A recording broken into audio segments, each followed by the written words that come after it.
तो फिल्म की शुरुआत में हम बहुत सारे चट्टानों के टुकड़े जो जानवर थे उन्हें जमीन की तरफ आता हुआ देखते हैं, जो अगर जमीन से टकरा गए तो पूरी इंसानियत ही तबाह हो जाएगी। इसीलिए जमीन को इस तबाही से बचाने के लिए पूरी दुनिया की कोशिश शुरू हो जाती है, जिसके लिए एक प्रोजेक्ट बनाया जाता है, जिसके मुताबिक चांद पर एक काफी बड़ी बेस बनाई जाती है। इंसानों का प्लान ये था कि वो न्यूक्लियर बॉम्ब्स, हथियार और रॉकेट्स का इस्तेमाल करके उस बड़ी चट्टान को तबाह कर देंगे, जिसके टुकड़े टूट टूट कर जमीन की तरफ आ रहे हैं। अपने इस मिशन के लिए वो चांद पर रहेंगे ताकि तबाही होने से बचाए जा सके। और फिर आखिरकार कई सालों की मेहनत के बाद इंसान न्यूक्लियर रॉकेट्स बना लेते हैं जो चांद पर जाएंगे, जिसके बाद दिखाया जाता है कि पूरी दुनिया में हर कोई अपनी इस जीत को मना रहा है। जिसके बाद हम कहानी के मेन कैरेक्टर डुगू को देखते हैं, जिसकी इस सब में तो कोई दिलचस्पी नहीं थी, बस अपनी कैप्टन में थी। वो उसे पसंद करता था। वो जैसे डुगू के सामने आती है वो एकदम चुपचाप खड़ा होकर उसे देखने लगता है। अब उसकी सुस्ती काहिली की वजह से कैप्टन उसे डांट देती है, जिसके बाद वो चली जाती है। उसके जाने के बाद डुगू भी अपने कमरे में चला जाता है और नए नए तरीके सोचने लगता है कि आखिर में कैप्टन को कैसे मुतासिर करूं। मगर उसे ये अंदाजा नहीं था कि चट्टान के कुछ टुकड़े उनकी बेस की तरफ ही बढ़ रहे हैं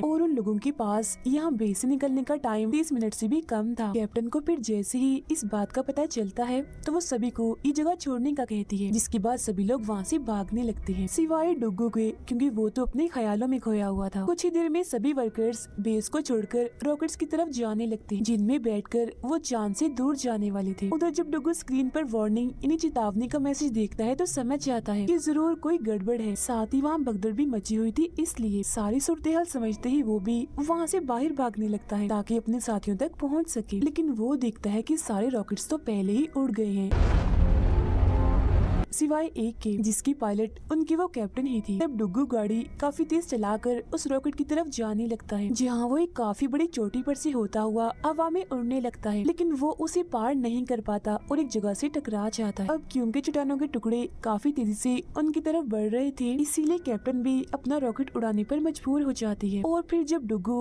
रॉकेट वाली जगह पर आता है तो उसे पता चलता है कि सब लोग उसे छोड़कर यहाँ से जा चुके हैं। जैसे ही वो सारे रॉकेट्स वहाँ से जाते हैं तो चट्टानों की बहुत सारे टुकड़े चांद की सतह से टकराने लगते हैं, जिससे सब कुछ तबाह होने लगता है। ये देख फौरन डुगू अपनी जान बचाने के लिए भागने लगता है, मगर तभी चट्टान का एक टुकड़ा उसके सामने पड़ जाता है, जिससे वो दूर जाके गिरता है। मगर किसी तरह वो इस धमाके से बचने में कामयाब हो जाता है। फिर तभी उसे वहाँ एक काफी बड़ा गड्ढा दिखता है, जिसमें छुपने के लिए वो उसकी तरफ भागता है। मगर फिर तभी एक और धमाका हो जाता है, जिससे वो हवा में उड़ता हुआ काफी दूर जाके गिरता है और बेहोश हो जाता है। मगर इस दौरान वो इस बात से अनजान था कि चांद पर चट्टान का एक काफी बड़ा टुकड़ा है जो तेजी से जमीन की तरफ बढ़ रहा है। फिर जब डुगू को होश आती है तो फौरन उठकर खड़ा हो जाता है और जमीन की तरफ देखकर अपने लोगों पर गुस्सा करने लगता है कि तुमने मेरा इंतजार भी नहीं किया और मुझे छोड़कर चले गए। लेकिन फिर बहुत जल्द उसे ये खबर हो जाती है कि एक काफी बड़ा चट्टान का टुकड़ा जमीन से टकराने वाला है। फिर कुछ देर के बाद जब वो टुकड़ा जमीन से टकराता है तो काफी बड़ा धमाका हो जाता है, जिससे हमारी पूरी दुनिया तबाह बर्बाद हो जाती है। ऐसा लग रहा था कि इंसानियत का खात्मा हो गया होगा, जिसके बाद जमीन बस एक जलता हुआ गोला ही लग रही। जो देख डुगू जो चांद पर अकेला रह गया था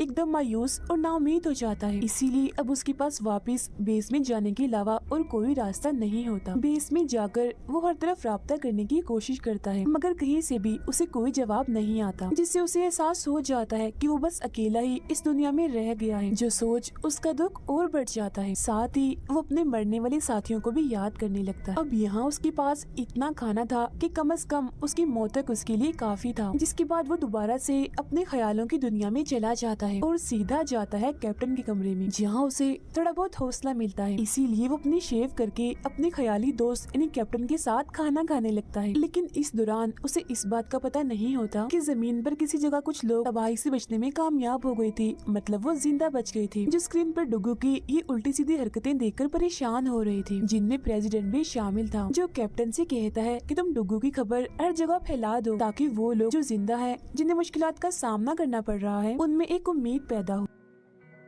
मगर कैप्टन को ये आइडिया पसंद नहीं आता क्योंकि डुग्गू यहाँ जमीन से काफी दूर चांद पर था और लोगों को मिसाल देने के लिए एक ऐसा इंसान पेश करना चाहिए जो खुद भी मुश्किल हालात से गुजरा हो। मगर डुग्गू तो वहाँ काफी खुश था, एक पुरसुकून जिंदगी गुजार रहा था, खाने पीने के लिए भी उसके पास सब कुछ था। फिर एक सुबह जब डुग्गू खाना लेने जाता है तो उसे एहसास हो जाता है कि यहाँ कुछ तो गड़बड़ है, क्योंकि उसे दरअसल यहाँ किसी की होने का एहसास हो गया था। सबूत के तौर पर खाने का एक पैकेट भी उसे मिलता है जो उसने तो नहीं खोला था। फिर वो आराम आराम से उस खाने वाले कमरे की तरफ जाने लगता है जहाँ उसे किसी की परछाई दिखती है जो लेटी हुई थी। ऐसा लग रहा था जैसे वो कोई लड़की हो, जिसे देख डुग्गू काफी खुश हो जाता है और प्यार प्यार से उसे आवाज लगाते हुए उसकी तरफ बढ़ने लगता है। मगर जब वो उसके पास पहुँचता है तो पता चलता है कि वो कोई लड़की नहीं है बल्कि एक कैंगरू है जिसका साइज नॉर्मल कैंगरू से काफी बड़ा था। कैंगरू को देखकर ऐसा लग रहा था जैसे वो डुग्गू को यहाँ पर होने यानी किसी इंसान को यहाँ देखकर खुश नहीं था। ये देख डुग्गू लोहे का एक डंडा उठाता है और कैंगरू को डराने की कोशिश करता है, मगर वो ऐसा नहीं कर पाता क्योंकि कैंगरू तो उसे जरा भी नहीं डरता बल्कि उसे और गुस्सा आ गया था। वो डुग्गू से डंडा छीनकर उसे ऐसे इतनी आसानी से तोड़ देता है जैसे वो कोई कागज का बना हो। फिर वो डुग्गू को काफी मारता है और अपनी भड़ास निकालता है। मगर डुग्गू भी कहाँ रुकने वाला था, वो एक मजेदार सा प्लान बनाता है ताकि कैंगरू का गुस्सा ठंडा कर सके, उसका मूड अच्छा कर सके। वो अपना हुलिया किसी फीमेल कैंगरू की तरह बनाकर उसके सामने आता है, जैसे लिपस्टिक लगाकर, रंगीन कपड़े पहनकर। ऐसा करके वो अपने प्लान में कामयाब हो जाता है। मगर जब कैंगरू को पता चलता है कि सब झूठ है और डुग्गू कर रहा है तो उसे काफी गुस्सा आ जाता है। वो उसे जोर से टांग मारता है जिससे डुग्गू काफी दूर जाके गिरता है। बार बार कैंगरू से हारने के बाद भी वो उसे लड़ाई जारी रखता है। फिर वो उसे हराने के लिए एक मशीन गन लाता है और कैंगरू पर गोलियां चलाने लगता है।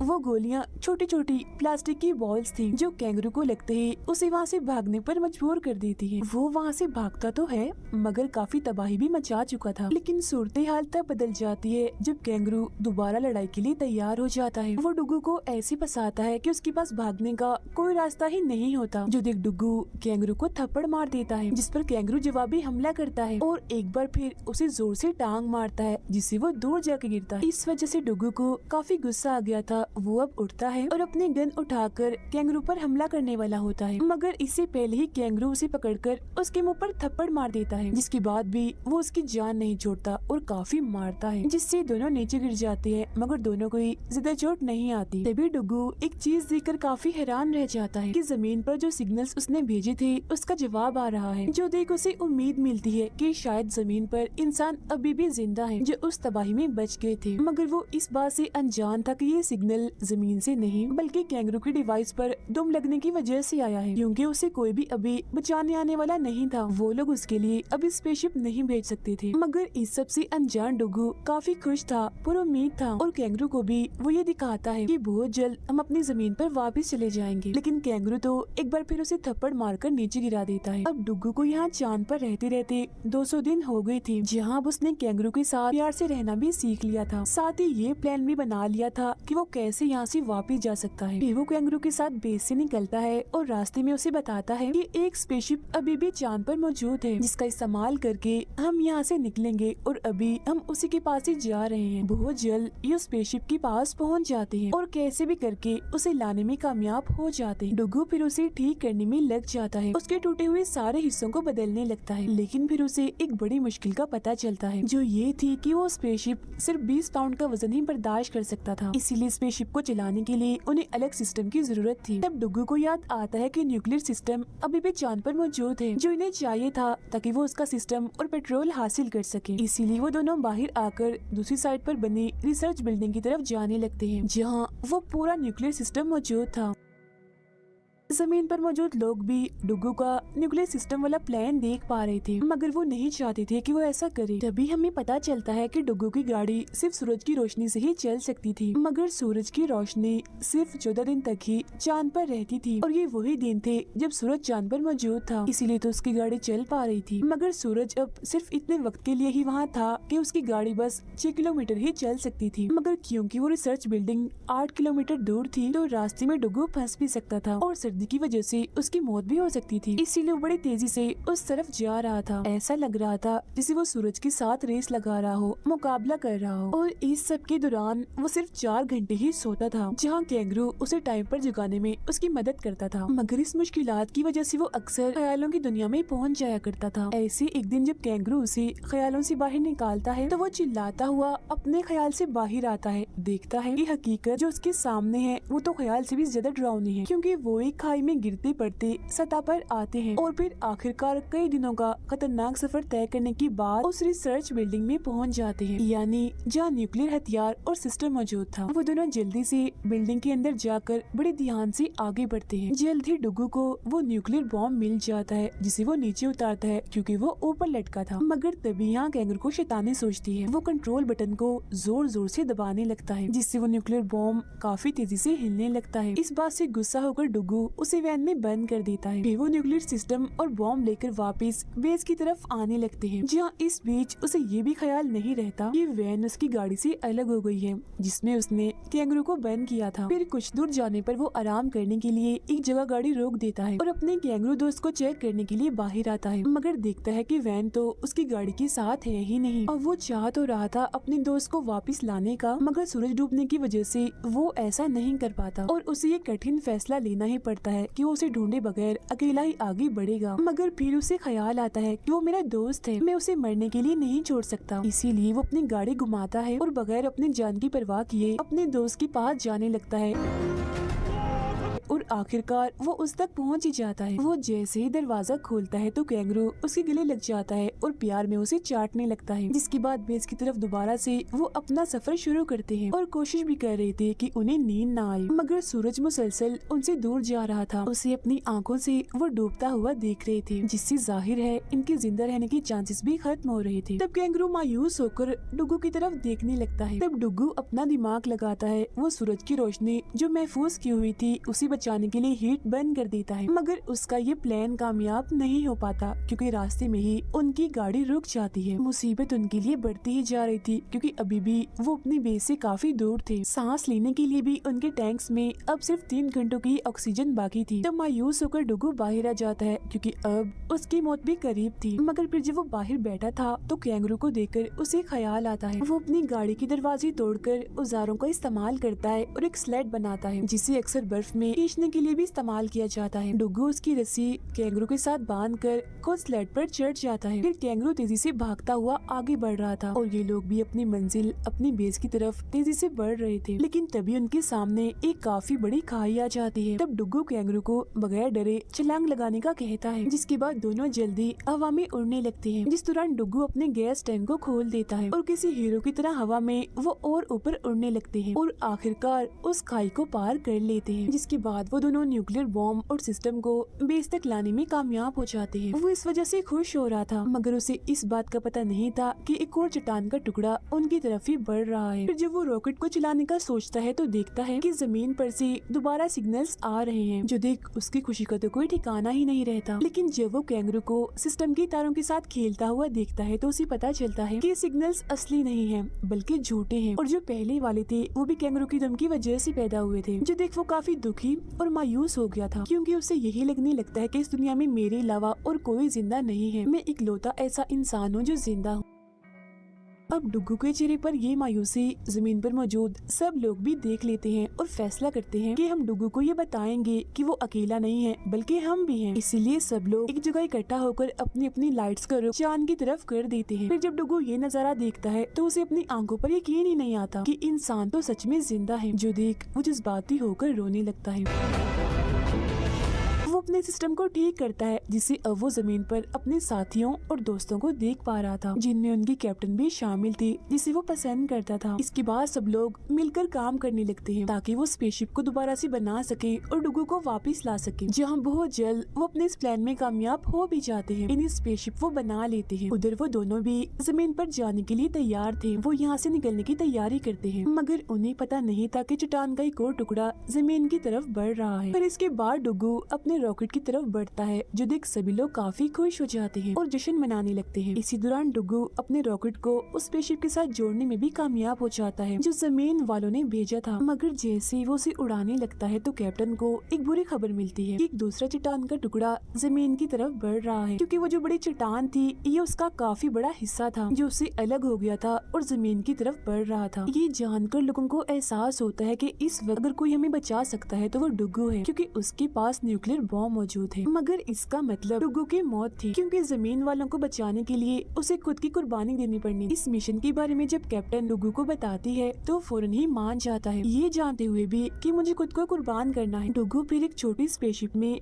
कैंगरू को छोड़कर उसे गुड बाय करता है, उसका शुक्रिया अदा करता है कि तुमने इतने कठिन वक्त में मेरा साथ दिया, तुम मेरे बहुत अच्छे दोस्त हो। जिसके बाद वो बटन दबाता है और कैंगरू को जमीन की तरफ भेज देता है। मगर वो उसे देखकर रोने लगता है, क्योंकि उसे पता था कि मैं आखिरी बार अपने दोस्त को देख रहा हूँ, अब के बाद हम कभी नहीं मिलेंगे। दोनों एक दूसरे को देखकर काफी जज्बाती हो रही थी और ये काफी दुखी सीन था।